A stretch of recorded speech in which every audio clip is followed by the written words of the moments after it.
It was nearly a year ago that Strong disappeared in Ogden. For every missing person, there's a family, and for them, the search continues. Driver down. If I went missing or somebody in my family went missing, I would really hope that there was guys like AWP and guys like us that would chip in their own time, money, and resources to be able to help find my loved ones, because, you know, law enforcement's limited.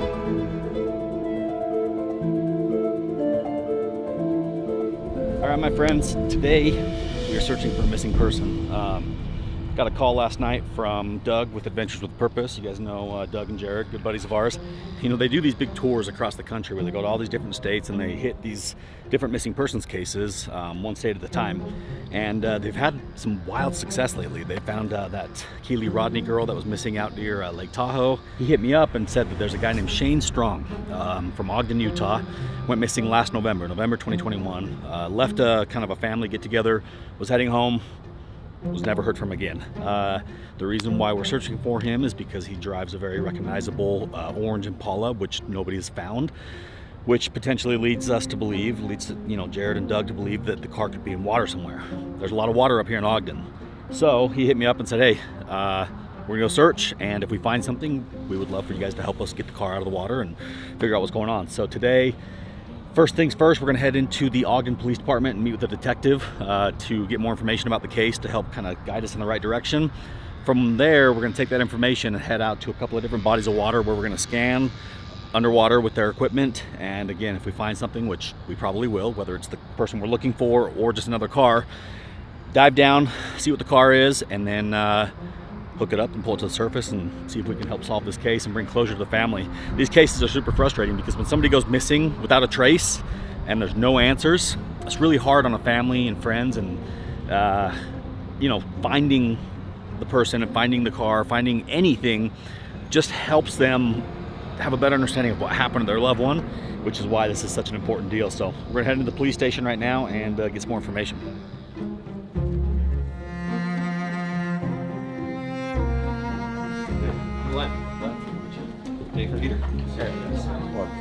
I'd like to start off by thanking all of you guys for being so inviting and open to using us as a resource. We have Dave here with his entire team and his resources that'll be able to help us out today, and we're here to help in any way we can. Yeah. So let's just dive right into Mr. Strong, and let's go over, it's no different from what you guys do. We'd want to develop a good victimology profile, who he was, where he was from, maybe some of his characteristics, things he liked to do, so forth. So when was the day he was reported missing? So he was reported missing May 10th of this year. May 10th of 2022. This year. I understand that we suspect he was missing for quite some time prior to him actually being officially reported missing by family. Yeah, last known contact that I know of was November 17th of 2021. From what I understood, it was just family thought he was one place, and it took a while for the family as a collective to realize that he was missing. Okay. And he was staying here in Ogden, correct? But what is really suspicious at this point was he hasn't communicated with his mom, his kids. He always called us, no matter what kind of things he was doing. But not this time. Yeah, pretty much everybody I talked to said it wasn't uncommon for him to disappear for a while, but it was very uncommon for him to disappear without still at least communicating with his children. We've had Mother's Day go past, didn't contact mom, and kids' birthdays, and no contact whatsoever. And just, that's really, really suspicious to me. It's suspicious to you guys as well. Yeah, absolutely. And we also know he's 48 years of age when he went missing, and he was driving a 1977 bright orange Chevy Impala that's missing as well. Correct. License plate is L524F. At this point, the license plate is expired, and I'm sure you guys have run LPR readings on it, and no readings of the car anywhere. Yeah, the car's off the radar. Reports of it, it hasn't been impounded. Nothing like that, so it's just off the radar. Where are you guys at with the case right now? We're kind of at a dead end with the case. There has been rumors, there's been tips. A lot of the tips are also several months old. Do you know when that letter was sent? The last known communication? No. The family Didn't say when that was. That timeline is kind of important, right? I mean, assuming he went missing in November, was the letter sent in March? Was it sent in May? Was it sent before? I know it was fairly recent, or it was recent in time frame to when he disappeared. It wasn't something that they received like several months later. Yeah, and supposedly his son has it. The letter? Gotcha. Was it mailed, did they say? It was mailed, but no, there was no postmark on it. No, so he put it in the mailbox? That's what I'm thinking. Someone had to have put it in the mailbox if it wasn't postmarked. What year is the Impala? It says 97 on here, but I don't. It's a 77. 77, gotcha. Do we know if he had any like health-related issues or anything like that? None that the family or friends knew of. He did have a history of substance abuse, but no, there was no ongoing health issues that the family was aware of. Where was the location where he left from? The address? It was an uncle's house. Up on 37th, was that? What we're working with now is them trying to figure out like when they last saw him, because so many months went by. Right. So they're trying to, there could be some inaccuracies in that, but they're Yeah, just because going off of the memory. original report is like he left a family at party Yeah. after grilling chicken, and it was very Yeah. specific. So maybe not be that specific. So I know Pineview gets searched all the time, or there's reports of cars going off the edge all the time. Do you know when the last time a car was pulled out of there? About 2 weeks ago. 2 weeks ago. And was that a recent car that had just gone in? I've been missing since about 2 years. Was that a missing person or stolen car? No, it was abandoned. Okay. It was stripped and thrown in. We have side scan, but we really don't search that area anymore unless we have a reason to. Yeah. 90% of the vehicles found in Pineview are on the SR39 side. Is that the south side? Okay. Mile marker 14.2. Oh, right off the edge there. Right off the edge there. And are there currently vehicles still in the water that you know of right now? None that we know of, but you'll probably find one. Right. Yeah. Yeah, I see stuff pop up all the time. When's the last time you guys did kind of a thorough scan? It's been a couple years. Okay. Yeah, like I said, we really don't scan in there anymore unless we have a reason. So not since he's been missing. Yeah. Yeah. Anytime we find something underwater, it's a crime scene until proven otherwise. Correct. So my main objective is to identify and assess it, reach out to you guys. If it's what we're looking for, then obviously it's a completely different scenario at that point. Then we're here to lend our resources as much as you guys need them. Pineview is a number one target for us. Well, the police is working with extremely limited information. They're working with a report that was filed 6 months after he went missing. They're working with dates that aren't sure. There's like no credible, like solid last known location. No addresses that are exact, no dates that are... Dude, this letter is blowing my mind. You have a non-postmarked letter that showed up in a mailbox, but you don't know when. Yeah, he's missing with his vehicle. Right. He's missing from here. Right. And the vehicle hasn't been found. Like he's got to... And he had connections to the valley up there with the two lakes. Yeah. Right now, you want to head up to Pineview? Yeah, let's head up there. Okay, Let's perfect. Get right to it. Okay, we're on And it. get the sonar. Let's do it. So guys, I'm more optimistic about this search than I have been kind of any other that we've done recently, because the areas that we're going to search haven't been searched with side scan sonar in years, 2 or 3 years. So whether we find him or some other cars, I got a good feeling about finding something today.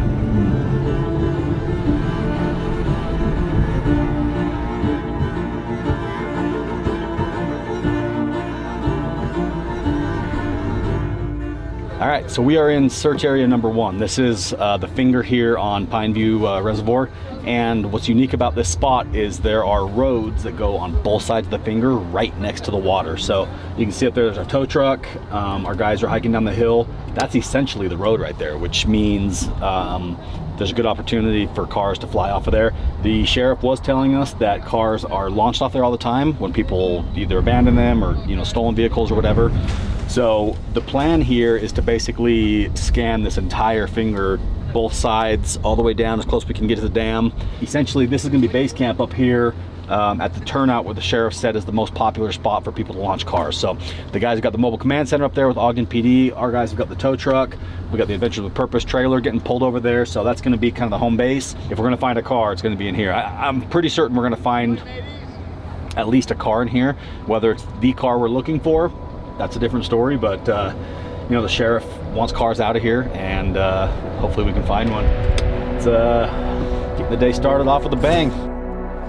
I mean, ultimately, pulling trucks and equipment out of mud, it's fun and it makes for, you know, entertaining content, but searching for missing people is a whole different animal. I mean, this is bringing closure to a family, generations of families that potentially might not have it otherwise. You know, if I went missing or somebody in my family went missing, I would really hope that there was guys like AWP and guys like us that would chip in their own time, money, and resources to be able to help find my loved ones, because, you know, law enforcement's limited. They can only do so much. So that's why these private agencies that do this make a big difference. And what's cool is the influence of this type of content is growing. More and more people are getting into it because they want to help. And fortunately, there's a lot of viewers on YouTube and other places that love watching it. So it's like this very symbiotic relationship that just seems to be working, and it's cool to be part of it. We've got a pretty sonar set up in here. Yeah. Is that new or is that the same one? This is old one. No, Okay. new one. This is a new boat. Okay, okay. All So right. it's got the full Garmin sonar. It's reading the bottom pretty well. Yeah. How deep do you have it right there? I've got it set on auto. We're at 25. I don't know how to read it, but I'm seeing something. We just need to make a couple passes. Okay. That's pretty much it. That's where we're at right now. We're just Cool. scanning it. We're just gonna learn how to use the sonar then. Well, the search has officially begun, and Adventures with Purpose guys, Doug and them, are over there in their boat doing, you know, what they do best, which is scanning with sonar. Turns out we've got a pretty sweet sonar system here in the Pavati as well. So the only problem is not real familiar with using it, but kind of self-explanatory, but at the same time kind of not. I think for the most part we're seeing a lot of fish. Fish? Those appear to be fish. What? Yeah. That's it. That's the tiger muskie, my friend. That's the toe nibblers themselves. We need to start tying shoelaces together with jerky on the bottom. I'm gonna come back. What I'm doing now is I'm get a little bit further out to get a different angle to make sure we're not missing anything. And I'm gonna do that the same way back around the horseshoe, little arm here. Okay. Keep it going. Yeah, we're looking at kind of the same thing as you. So if anything major pops up.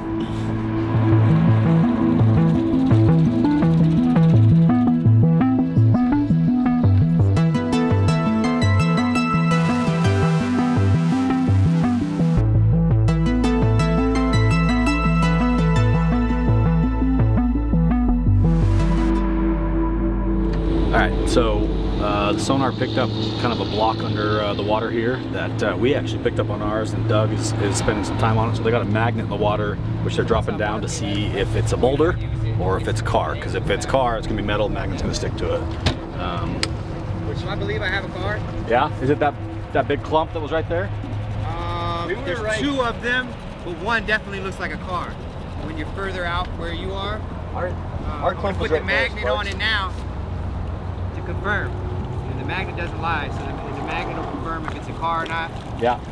We'll see it's like 20 feet deep. Okay. Not deep at all. Yeah.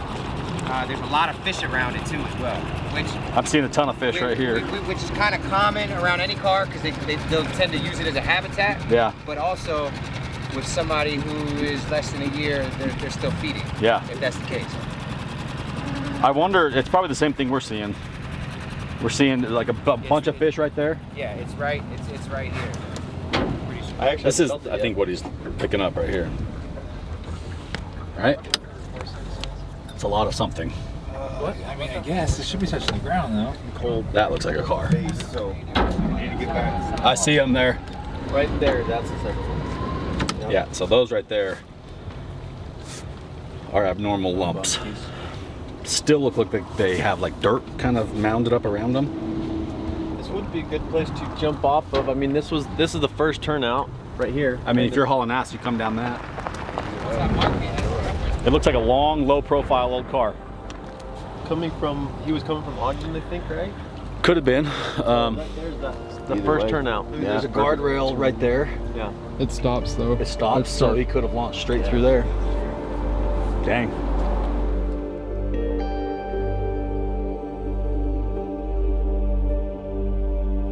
See, that's a weird, irregular shaped lump right here. And then around it, you got a bunch of fish, and fish love the cars. So right there, you've definitely got something that is not a normal piece of the lake bed. there actually looks like there's possibly 2 cars right side by side. The reason why that's so critical is because right there, the road has a turnoff that somebody could have just gone whoop, straight off.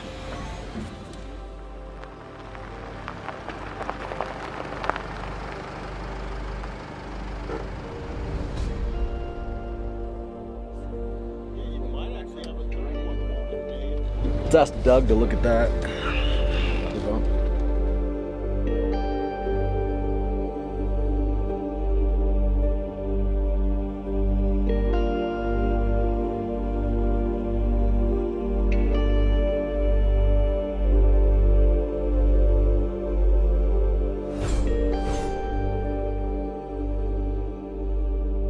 We got 2 cars located so far. One on the north side of the lake, one on the south side. So now we are headed back over to the marina to the Adventure with Purpose trailer, and we're gonna load up all the dive gear, all the air tanks, everything that we need to be able to go back and get on those cars. Now, we're gonna do this recovery differently than the last couple we've done with Adventure with Purpose, which we do with the big lifting bags. Instead, Doug's gonna get down there, identify the car, get the license plate, see if there's any bodies in them, and then from there, we're gonna get permission from the sheriff to be able to recover them. So he'll run basically chains and lines down to the cars, and we will pull them straight up out of the bottom of the lake with the tow truck from the shore. So we're not gonna lift them with the lift bags. We're just gonna pull them straight out from the side of the road with the tow truck. And we should be able to pop 2 cars out here today, and we still don't know if they're just abandoned cars or maybe the car we're looking for or some other car. It's gonna be interesting. So this is where the day gets exciting. And it's shallow. One car's at 20 feet, one's at 40. So these are really easy dives.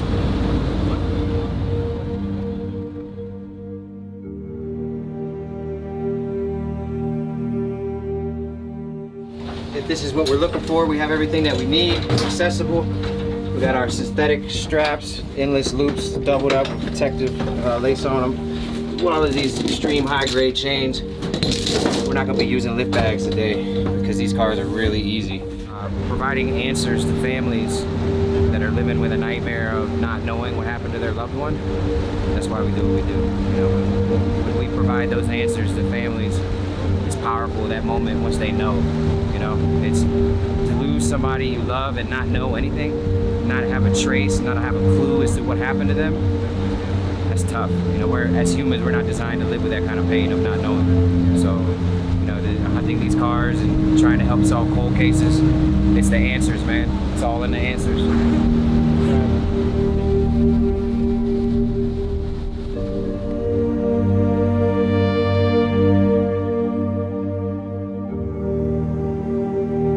Time to get in the water. Time to dive. We got Doug's dive gear. He's pretty much geared up. Easy dive, 40 feet, right? About that. We're popping down right now just to identify and assess. Yep. Once we identify and assess, local authorities will make the determination on how we proceed. So we at least know we have 2 dives coming, both on each car, 1 on each car, just to identify and assess. Yep. Because if it's not our vehicle, it could very well be something else connected to something else. Yeah. So when I get back up, we'll have all the answers on condition, positioning, and hopefully there's some identifying markers on it, like a license plate. Hopefully it stays dry.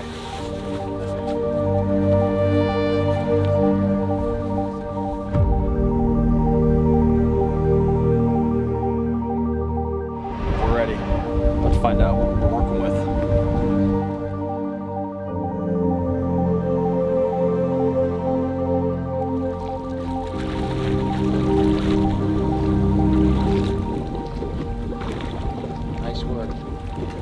Divers in the water.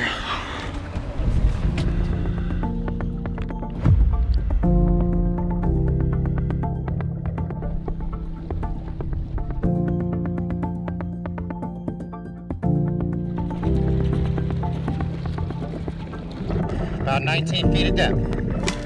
I'm at 20 feet, 20 feet, 21 feet. 35 feet, 35 feet. Divers at 35 feet. I've made it to the vehicle. RP. I'm on a vehicle.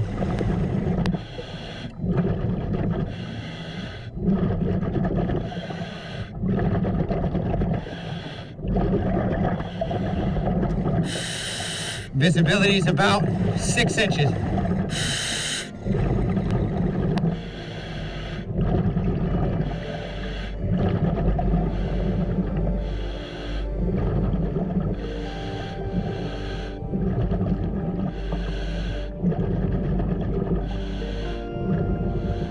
Vehicle is upside down, I repeat. Vehicle is upside down. Vehicle is upside down. Vehicle is silver in color. I repeat, silver in color. I have a license plate in hand. I repeat, I have a license plate in hand. I have the license plate. I repeat, I have the license plate, and I'm heading back up topside.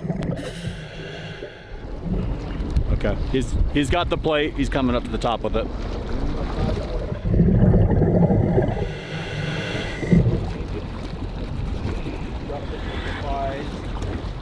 That was good. Got ourselves a license plate. That is not the plate that we're looking for.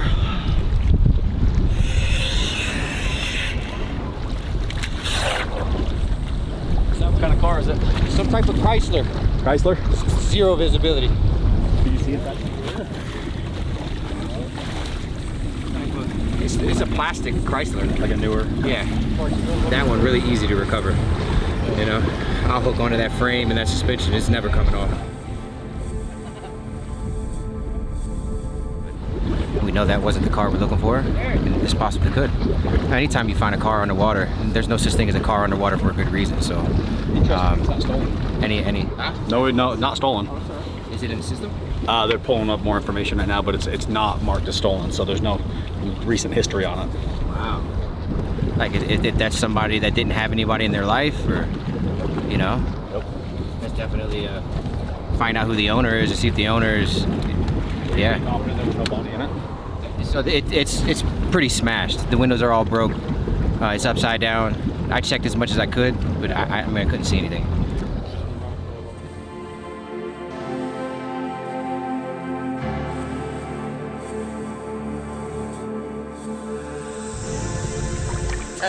Diver down. Diver down.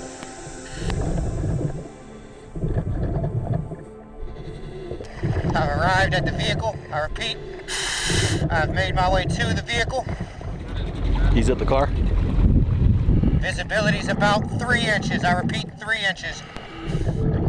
Making my way around the front of the vehicle. It's definitely a really old vehicle. I repeat, a really old vehicle.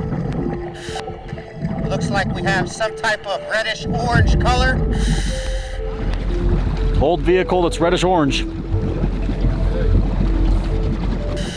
Driver's side front window is down. I repeat, driver's side front window is down. We're gonna have an extended cab. Silverado, maroon in color. I repeat, an extended cab, Silverado, maroon in color. Silverado 2500, burgundy in color. It's clear. 2000. Like at the very least, it's gonna make it really easy recovery.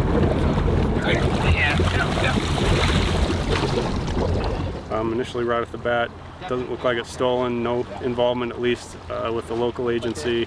But we just keep looking through different databases and resources that we have to see if we can come up with anything that's associated with this vehicle, registered owner information, or any contact that it's had with anybody outside of our local jurisdiction.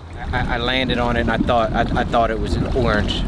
It looked orange with the silt on top of the burgundy. And I wipe it and it's burgundy. I thought it was our car. Let's see what we have though. I mean, these cars need to come out. They're not good for the environment. At the very least, this is a huge win for the marine environment today.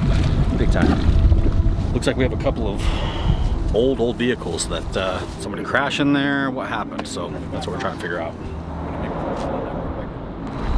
Pull them. About to go down and rig it. I got all my rigging set up here. We're gonna zip line the rigging down to it. Once we get it rigged, Dave's up there already with the wrecker. Diesel's down there already with the line. He's climbed down the cliff already, so I'm gonna rig it, run my line up to the buoy, go out and grab the line from Diesel, connect them, pull it up. We'll be out in no time. Right here. tow truck, top of the mountain. Ran the winch cable all the way out. Hooked a big long cable to that cable, to the winch cable. Ran it all the way out. They now have straps around the front or the rear wheels. I don't know which one. Around the wheels, hooked to the cable.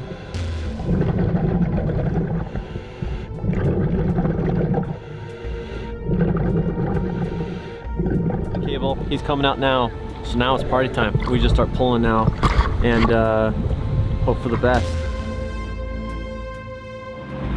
Not expecting anything terribly crazy in this truck, but then again, visibility was only 3 inches, so Doug was not able to tell whether there was a body in there or not. So just gonna get to the shoreline here, right at the edge of the water. Sheriff's office will head down there, check it out, see if there's anything that we need to stop and be more sensitive about. We'll get that truck pulled up, head over there, grab the other car.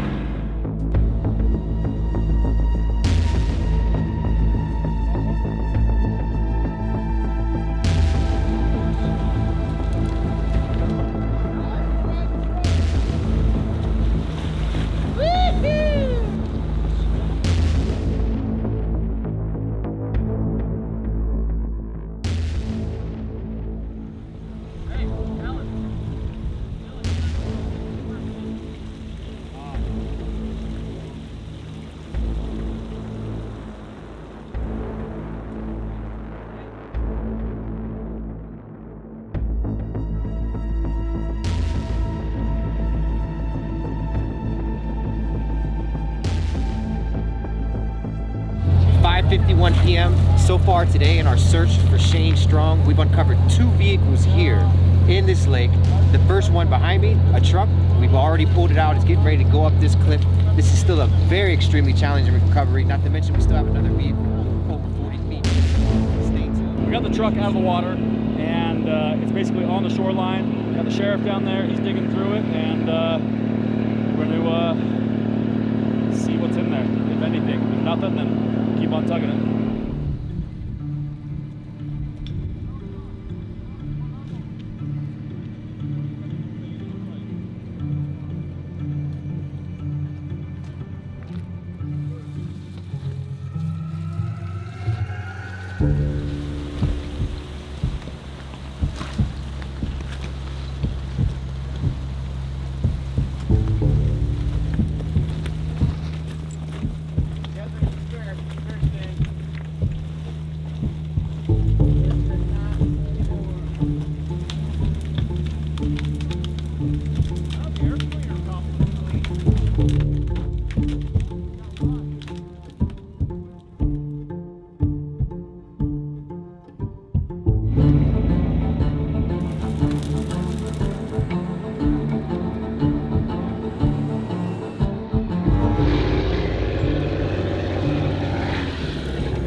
Been a good recovery. When that happens. Oh, hey buddy. Get you back in the water. A bunch of them. Wow, that was a perfect spiral. Saving the marine environment, saving fish, pulling cars out. Let's pop our rigging off, and you still want to grab the other one today? Let's do it.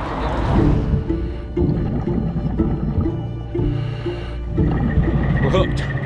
That one went much faster. Waiting for Doug to get to the surface, and we'll start pulling. This one should go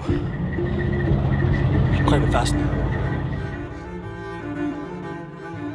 Vehicle number 1 out of the lake. We got it up on the turnout up there. It was a big Chevy Silverado 2500. Pretty clean truck for what it was back in the day. Only 86,000 miles. Got it out. The state, or the county sheriff is going to have another tow company come grab it, take it to the impound lot. And we've got, I love how I look at my wrist like I have a watch. I don't think I've worn a watch for like more than 2 hours total in my life, but I always go. So we got maybe about an hour of daylight left. 7:14 p.m. Second vehicle is completely rigged, on its way out right now. Dave's running the winch in. This Chrysler should be breaking the surface here shortly.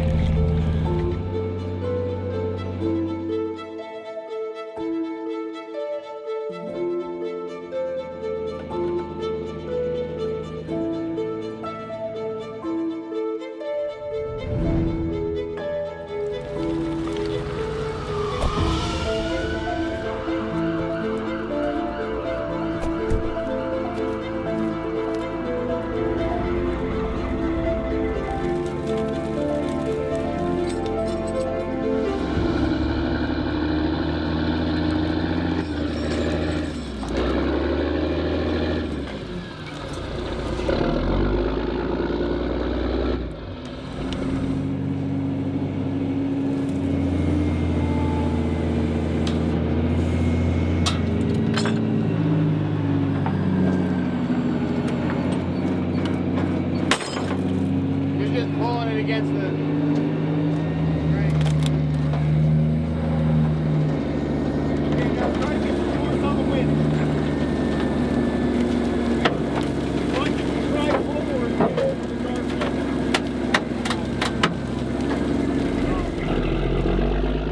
Ladies and gentlemen, that is a wrap for today.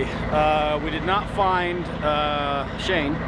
We found 2 vehicles that nobody knew were there. Neither one of them had bodies in them. Both of them had weird backstories. They've been there for quite a while. So that's good. We cleaned up the local lake, pulling out the minivan, pulling out the Chevy truck. Tomorrow, we're gonna do a separate video going to another lake up to Causey Reservoir, which is a much smaller but deeper and more nasty lake. And we're gonna keep searching because this was just this was basically location number 1 of 3 or 4 that Doug and the guys want to search. So we're not done yet.